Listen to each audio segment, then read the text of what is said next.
What is going on, guys? This afternoon I have a new video for you, and I am so happy right now because I finally get to die.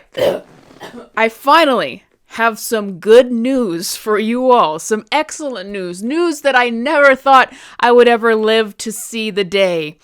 We might finally be done with Disney live-action remakes. Can you believe it?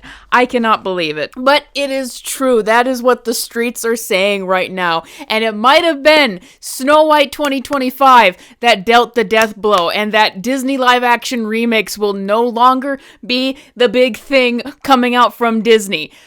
Okay, I'm getting ahead of myself a little bit. It's not set in stone yet. It's not set in stone. In fact, I think that some things are still going on that may still revive the live-action remake trend. I think that this is a little bit too good to be true. If I am truly being honest with myself, you have to understand, I just so wish that we could be done with live-action remakes. I think that there is still every evidence that they will probably continue, even if it's under different circumstances, under different creative direction, with actual creativity. But here is the news. Tangled, the live-action Tangled remake that was announced months ago, was announced that it was put on pause, as even Variety reported, indefinitely. That wonderful, lovely word, indefinitely. What is the definition of the word indefinitely? It means that they have no idea when it will ever start up again, if it ever starts up again. That's even what Variety highlighted. It was Hollywood Reporter that did the original report, but Variety worded it as that there's no idea if the Tangled live-action remake will ever actually happen, because that's what put on pause indefinitely means. Aren't those delicious words to put together? That means with no development happening on this movie, it isn't even something that they're thinking about. That's what having a movie in development means. They're thinking about it. Pre-production's not happening. Development is not happening on it. They're not even thinking about this movie. It's been swept aside.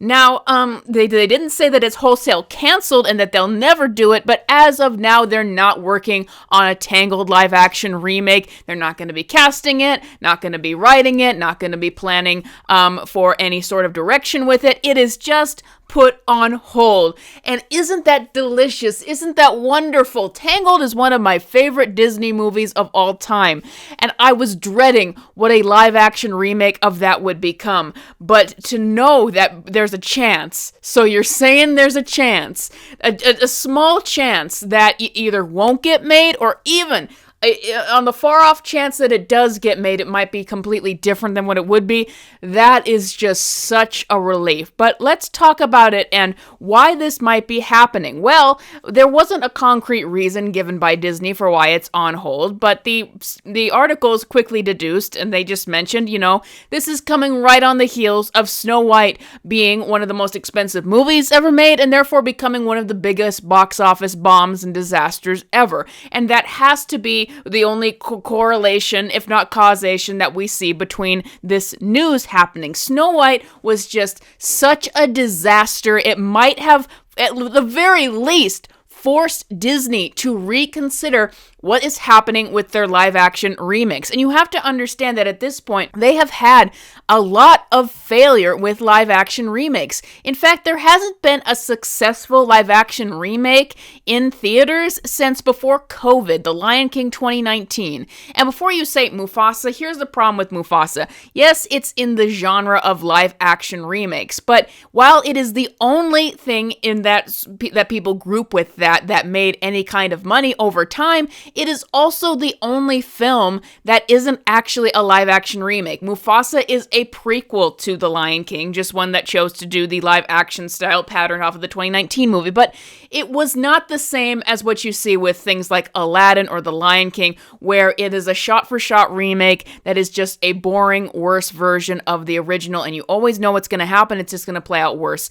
Mufasa was an original story. Well, original, it was very much filled with cliched tropes, and there was no originality on that level of that. It was still a predictable film, but I hope you understand what I'm saying. There's a difference between if a film is very cliched and still very uninspired versus if a film is just an exact remake of something else, shot for shot, just done worse. And now that's the thing with Mufasa is while a lot of people argue that Mufasa is the proof that live action remakes still have viability, I would just say that, yeah, but that's the only one that is not an actual remake. And I have to say, as someone who had my pitchfork out for Mufasa during the trailers, I watched the movie, and was it good? No. But was it as bad as I was expecting? Also no. Mufasa was just boring and stupid. Mufasa was a Gary Stu in the film. His biggest flaw is he had a hard time listening when people would tell him how amazing he is. Scar was made into a cuckold. His entire motivation is that he's angry that Mufasa stole his girlfriend. It was stupid stuff, and it was very generic plot of just get to from point X to point Y. But watching it, I can understand. Oh, sorry, I'm going to interrupt myself. The music was terrible. The last thing you see before you go, bye-bye. There you go, bye-bye. All of the music in these live-action remakes is terrible, but especially the ones done by Lin-Manuel Miranda. But I can understand why someone would watch Mufasa and maybe get something out of it. Why someone would be fine with taking their kids to that, because it's just a generic, harmless plot that at the same time is not as soul-suckingly boring as the live-action remakes. There's different degrees of boring, ladies and gentlemen. So I understand why Mufasa made money, even though I don't agree that it was a good movie. So what I'm saying there is that Mufasa is still sort of set apart from the other live-action remakes, and that it's not an actual remake. But just look at the trouble that the live-action remakes have been having. For a while there, it was running solely off of nostalgia. Cinderella was a good movie, and I don't think that it's a coincidence. It was the only movie that wasn't actually a remake of the original. It was another retelling of Cinderella that took its own direction with it and just had some light inspiration from the Disney version. Jungle Book did not care for. Then Beauty and the Beast came out and it made $1 billion, which is really what solidified these live-action remakes. But with that, gradually, and probably leading up to The Lion King, what would happen with these films is a lot of people would go see them. And I saw Beauty and the Beast 3 times in theaters because I had multiple groups of people who wanted to go see it with me. And that just goes to show how much of a demand there was for these nostalgic cash grab remakes at the time. But then, and that carried them on through The Lion King. But then, you know, it happened during 2020. The Mulan live-action remake came out, and that was the first one that people straight up rejected out the gate, even if critics didn't. And at that point in time, people started looking back at stuff like Beauty and the Beast and The Lion King and reanalyzing them and analyzing just how bad they are. And that these were just things that capitalized on their nostalgia. They didn't have any substance to them. So then, going forward, a lot of the live-action remakes were shoved on Disney Plus, like the Peter Pan and Wendy one, whatever that was, Lady and the Tramp, or Pinocchio, which was absolutely lambasted on by critics, because the thought from Disney was that these films were not even good enough to reach the theaters. They were just awful.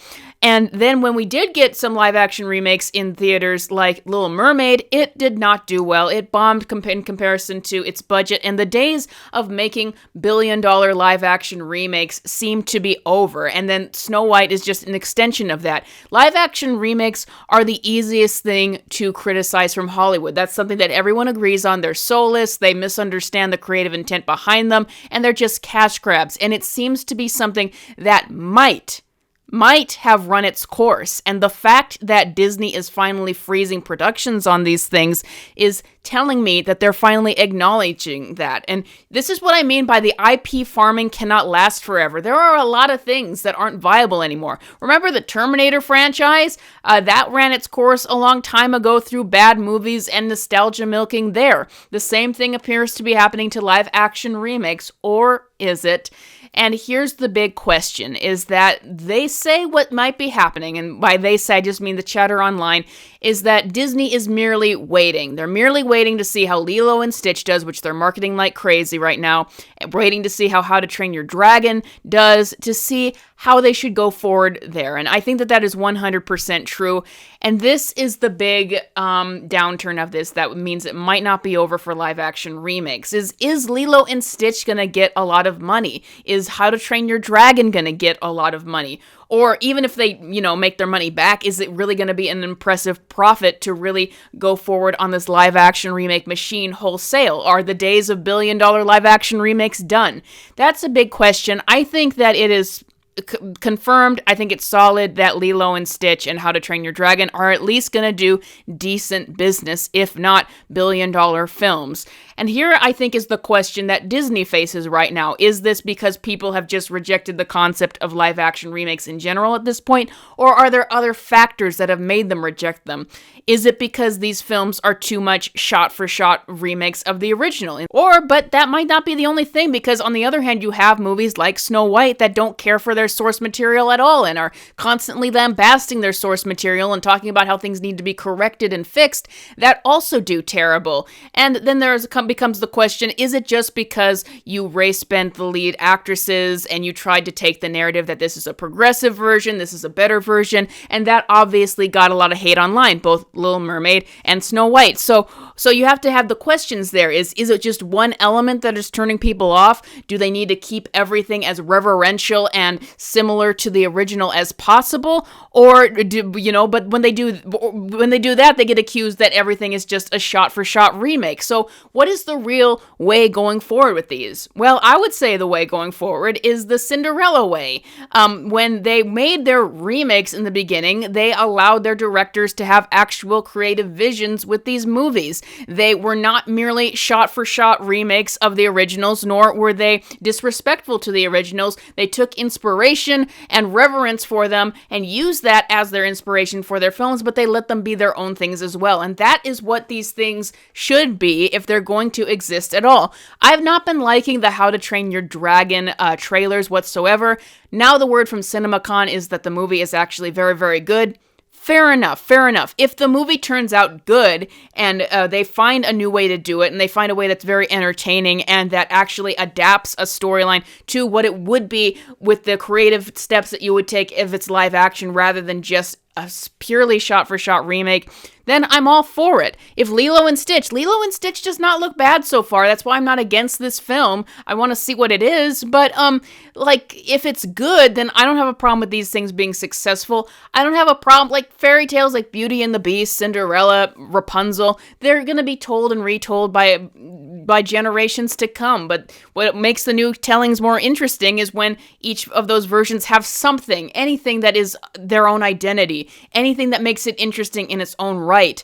And so that's the interesting dilemma that they have with their live action remakes right now. I think they're at a crossroads right now where they're questioning, are we going to continue to make things like this? But they seem to know for sure that if we do make more of these, then it can't be what it was, because these remakes just do not turn a profit anymore. So all that said, with me saying that live action remakes can be good if you actually put the creative direction behind it and be reverential to the original, but don't completely remake those just done worse. But at the same time, I wouldn't be sad at all. I wouldn't shed one tear if they stop being dependent on these live action remakes, and that maybe we're finally seeing the dawn breaking to when Hollywood is going to have to come to terms that you can't rely on IPs forever. You're going to kill them eventually. You're going to kill the original nostalgia that made and elements that made people love these things in the first place. You just can't rely on them forever. So maybe, I think the true reality is that Lilo and Stitch and How to Train Your Dragon are going to do just fine and that Disney is going to reevaluate.